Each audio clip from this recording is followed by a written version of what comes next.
आनन्दरूपे निजबोधरूपे ब्रह्मस्वरूपे श्रुतिमूर्तिरूपे शशाङ्करूपे रमणीयरूपे श्रीरङ्गरूपे रमतां मनो मे।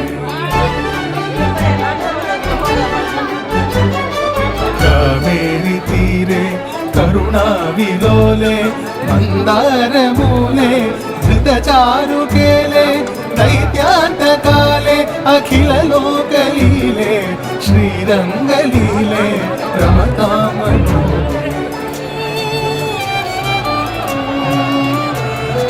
लक्ष्मीनिवासे जगतां निवासे हृत्पद्मवासे रविबिम्बवासे कृपानिवासे गुणवृन्दवासे श्रीरङ्गवासे रमतां